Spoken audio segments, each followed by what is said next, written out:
और हमारी सहयोगी अंजलि भी हमारे साथ बनी हुई है। अंजलि, आप शामली में इस वक्त मौजूद हैं। देखिए, सवाल यहाँ पर आस्था का है। अगर कांवड़िए जा रहे हैं, 250 किलोमीटर का सफर तय कर रहे हैं, तो उन्हें शुद्धता का ख्याल रखना पड़ता है और इस दौरान वो अपने परिवार के लोगों से भी नहीं मिलते हैं। अब इस पर कुछ ऐसे नेता हैं जो बन रहे हैं मुसलमानों के हितैषी। वो कह रहे हैं संविधान से खिलवाड़ हो गया, कानून का उल्लंघन है, लेकिन उन्होंने तो अपनी सियासत की जमीन खोज ली है। क्या शामली में भी दुकानदार ऐसे हैं जो वाकई परेशानी को व्यक्त कर रहे हैं? क्योंकि मुजफ्फरनगर में किसी को कोई दिक्कत नहीं है।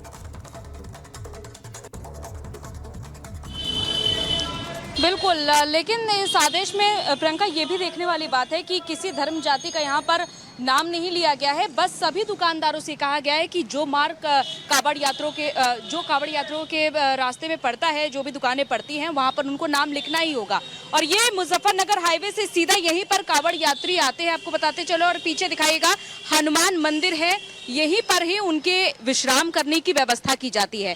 अब इस जगह पर कई दुकानें हैं खाने की, यहाँ पर आइए हम लोगों से बात करते हैं, क्योंकि ये आदेश शामली के लिए यानी कि सहारनपुर रेंज के लिए अभी हाल फिलहाल में आया है। तो यहाँ पर क्या इनको नोटिस मिला है? क्या आपको नोटिस मिला है कि आपको अपनी दुकान पर अपना नाम भी लिखना होगा? नहीं मिला है? नहीं। लेकिन अगर ऐसा आदेश अभी क्योंकि आ जाए, अगर आपको ये कहा जाता है कि अपनी दुकान पर अपना नाम भी लिखिए, क्या इससे आपको कोई बिल्कुल अंजलि आपके पास वापस लौटेंगे। तो देखिए किस तरीके से अलग अलग जगह से हमारे सहयोगी वहां की तस्वीर बता रहे हैं, क्योंकि बड़ा आदेश जारी किया गया है ताकि सांप्रदायिक सौहार्दता बनी रहे। बहुत बहुत शुक्रिया आप सभी का हमारे साथ जुड़ने के लिए। देखिए, लगातार आपको फिलहाल इस पूरे मामले को लेकर जानकारी दे रहे हैं और उत्तर प्रदेश के मुख्यमंत्री योगी आदित्यनाथ कांवड़ यात्रा को लेकर एक्शन मोड में नजर आए और आदेश उनकी तरफ से जारी किया गया। उनके इस आदेश को लेकर स्वामी चक्रपाणी महाराज क्या कुछ कह रहे हैं, आपको सुनवाते हैं। लगता है मुजफ्फरनगर का जो लागू हुआ है कि हर व्यक्ति अपनी पहचान उजागर करे, इस को जो है पूरे देश में लागू कर देना चाहिए। जहाँ जहाँ तीर्थ या पर्यटन स्थल है, तीर्थ स्थल है, वहाँ पे लागू करना चाहिए, क्योंकि थूक जिहाद करके लोग जो है दूसरे की, हिंदू सनातनियों का धर्म भ्रष्ट करते हैं। तो कम से कम तीर्थ यात्रियों को या यात्रियों को ये पता होना चाहिए कि जिससे सामान ले रहे हैं वो कौन है, इसकी तो आज़ादी होनी चाहिए। अब असुद्दीन ओवैसी की बात है, उनके पेट में दर्द हो रहा है, चाहे इस तरह के मौलाना का, तो हमें लगता है कि काफ़ी इनके ठोले ठेले कुमची या इनके फल के दुकान इनके भी लगे होंगे, जो नाम बदल के वैष्णो ढाबे टाइप के करके चलवाते होंगे, इसलिए एक्सपोज हो रहे हैं, इसलिए पेट में दर्द है। रही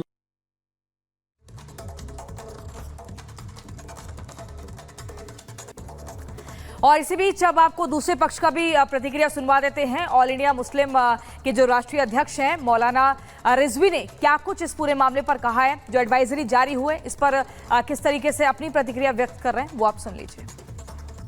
तो इसका मतलब लॉ एंड ऑर्डर से मुताल्लिक है और इसका मतलब कोई और राजनीति नहीं है। जो लोग भी राजनीति कर रहे हैं वो गलत कर रहे हैं। ये धार्मिक यात्रा है। इस धार्मिक यात्रा जो आस्था से मुताल्लिक है, इसका खिलवाड़ सियासत में नहीं करना चाहिए। और ये पुलिस की जो एडवाइजरी है वो इसलिए एडवाइजरी है कि हिंदू मुस्लिम टकराव ना हो, मगर अखिलेश यादव ने इसको एक सियासी रंग दे दिया है और उसको हिंदू मुस्लिम दो धाराओं में उसको तकसीम कर दिया है। यह निहायत गलत नजरिया पेश किया जा रहा है। ये मुसलमानों को हिंदुओं से और हिंदुओं को मुसलमानों को लड़ाने की साजिश रची जा रही है। अखिलेश यादव को मैं आगाह करना चाहता हूं कि वो राजनीति करें, सियासत करें, खूब सियासत करें। इलेक्शन अभी 3 साल बाद आएंगे, फिर वो खूब राजनीति करें, मगर धार्मिक मामलात को लेकर के वो हिंदू मुसलमानों के दोनों के दरमियान टकराव पैदा न करें। और बीजेपी नेता मुख्तार अब्बास नकवी ने कहा कि मैं कोई गुस्सा नहीं था, मैं अनटचेबिलिटी के खिलाफ हूं। और उन्होंने क्या कुछ कहा है, हमारे सहयोगी लोमस ने बातचीत की है, आइए सुनते हैं। करने के लिए पूर्व केंद्रीय मंत्री मुख्तार अब्बास नकवी जी हैं। नकवी जी, मुजफ्फरनगर में आपने देखा किस तरीके से दुकान वालों ने अपनी पहचान और अपना नाम उजागर करके लिखा है नेम प्लेट के जरिए, और साथ ही लगातार ही जो विपक्ष है वो हमलावर हो चुका है। वो लगातार ये कहते हुए नजर आ रहा है कि धर्म को लेकर के लगातार राजनीति की जा रही है। एक सीमित प्रशासनिक दिशा निर्देश के आधार पर कुछ ज़रूर कन्फ्यूज़न था, लेकिन उस कन्फ्यूज़न को सरकार ने करेक्ट किया है और इस बारे में स्पष्ट रूप से लोगों की सुरक्षा, लोगों के आस्था के सम्मान के साथ जोड़ा है और मैं मानता हूं कि इस पर किसी तरह के कम्युनल कन्फ्यूज़न क्रिएट करने की कोशिश नहीं करनी चाहिए। और इस पर किसी भी तरह का कम्युनल कन्फ्यूज़न क्रिएट करना ना तो मुल्क के लिए बेहतर है, ना किसी मजहब के लिए बेहतर है, ना मानवता के लिए। सीएम योगी की तरफ से भी कहा गया कि कांवड़ यात्री रूट पर सभी दुकान वाले अपनी पहचान उजागर करेंगे और लिखेंगे। इसमें क्या प्रॉब्लम है भाई? अगर श्रद्धा का सम्मान और श्रद्धा की सुरक्षा की बात हो तो इसमें किसी को क्या आपत्ति हो सकती है? आपने भी ट्वीट करके अपना मैं जो है अस्पृश्यता के खिलाफ हूँ, लेकिन जो है वो श्रद्धा का सम्मान और आस्था का सम्मान और उसकी सुरक्षा होना ही चाहिए। क्या वो गुस्सा था सर? किसका? आपने जो ट्वीट किया था? नहीं, कोई गुस्सा नहीं। मैं तो कह रहा हूँ कि मैं जो है वो स्पृश्यता, जिसे अनटचेबिलिटी कहते हैं, उसके हम खिलाफ है, लेकिन आस्था का सम्मान, आपने पढ़ा नहीं, सम्मान होना ही चाहिए, इसके पक्ष में हूँ। लेकिन असदुद्दीन ओवैसी तो सवाल उठा रहे कि हिटलर से कुछ लोग जो है सेकुलर शेरवानी में कम्युनल कारस्तानी के कारीगर हैं, तो हम क्या करें?